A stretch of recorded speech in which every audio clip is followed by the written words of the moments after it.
Good stories. ఈరోజు మనం తెలుసుకోబోయే కథ పేరు నిశ్శబ్దం వెనుక కథ పార్ట్ 12. ఈ పాటలో ఆ రాత్రి హాస్టల్ బయట వినిపించిన అడుగుల శబ్దం కొద్దిసేపటికి ఆగిపోయింది. ఎవరూ కిటికీ తీయలేదు, ఎవరూ బయటకి వెళ్ళలేదు. కానీ ఆ నిశ్శబ్దం అందరి గుండెల్లో ఇంకా పెద్ద శబ్దం చేసింది. జాహ్నవి నెమ్మదిగా మాట్లాడింది. ఇలా అంది, ఇది పరీక్షే కావచ్చు అని అంది. ప్రణతి తల ఊపింది. లేదంటే హెచ్చరిక అని అంది. సింధు తన డైరీ మూసింది. ఏదైనా సరే, ఇప్పుడు మనం జాగ్రత్త తప్పకూడదు అని అంది. ఆ రాత్రి వాళ్ళు వేరువేరు గదుల్లోనే నిద్రపోయారు. కానీ ఎవరికీ నిద్ర రాలేదు. ప్రతి చిన్న శబ్దం, ప్రతి నీడ అనుమానంగానే అనిపించింది వారికి. మరుసటి రోజు ఉదయం హాస్టల్లో ఒక వింత వార్త. నిన్న రాత్రి టెర్రస్ లైట్ తానుగా ఆన్ అయ్యిందట అని. ఆ మాట ఒక అమ్మాయి మరో అమ్మాయికి చెప్పింది. ఆ వార్త నెమ్మదిగా 6 చెవులకు చేరుకుంది. లిఖిత మరియు మోహిని ఒకరిని ఒకరు చూశారు. నిన్న ప్రిన్సిపల్ వెళ్ళలేదా అని మోహిని అంది.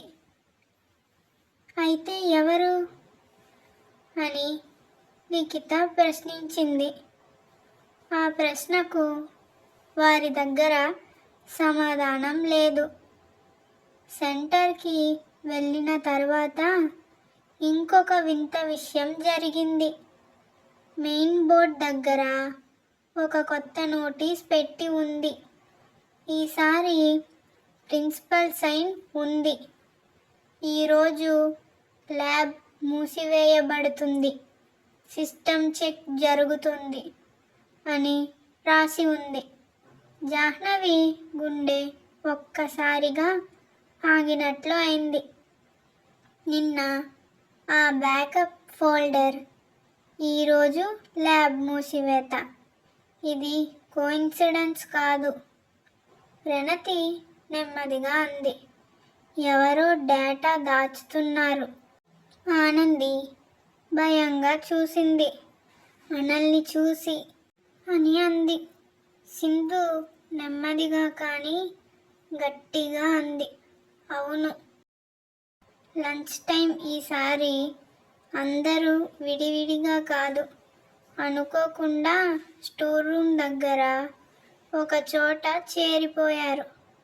అక్కడే ఒక పాత కబోర్డ్ ఉంది. దానికి ఈ R3 తాళం సరిపోయింది. ఆనంది చేతులు వణికాయి. ఇప్పుడే తీయాలా అని ప్రణతి అడిగింది.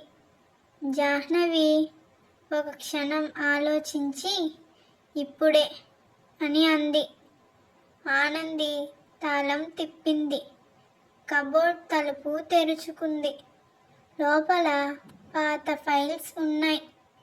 డస్ట్ పట్టిన ఫోల్డర్స్ కూడా ఉన్నాయి. ఒక ఫోల్డర్ మీద పెన్సిల్తో రాసి ఉంది, టెర్రస్ రికార్డ్స్ అని రాసి ఉంది. అందరి శ్వాస ఆగిపోయింది. సింధు ఫోల్డర్ని తెరిచింది. లోపల ఫోటోలు, డేట్స్, టైమింగ్స్ అన్నీ ఉన్నాయి. ఇంకో పేజీలో యాక్సెస్ పెంట్ హౌస్ అని ఉంది.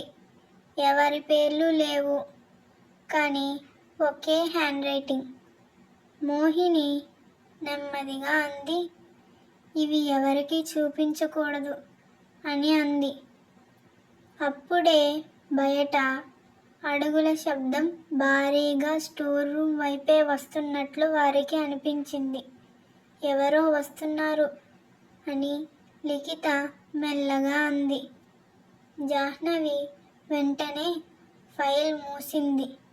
అందరూ ఒక్కసారిగా కబోర్డ్ లోపల ఫైల్ తిరిగి పెట్టారు. తలుపు మూసేశారు. తాళం తిప్పేలోపే స్టోర్ రూమ్ తలుపు బలంగా తెరుచుకుంది. ప్రిన్సిపల్ ఉంది. ఆమె ముఖంలో ఏ భావం లేదు. నేరుగా వాళ్ళనే చూస్తూ, మీరు ఇక్కడ ఏం చేస్తున్నారు? ఆ ప్రశ్న అడిగింది.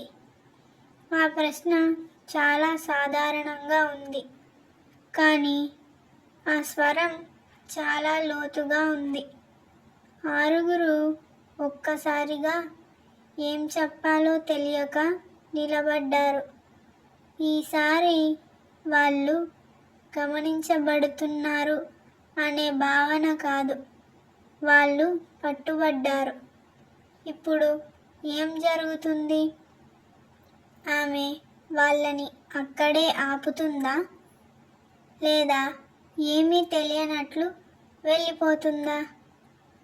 స్టోర్ రూమ్లో గాలి కూడా కదలడం లేదు. ఈ క్షణం వారి జీవితాన్ని మార్చే క్షణం కావచ్చు. తరువాత ఏమవుతుంది?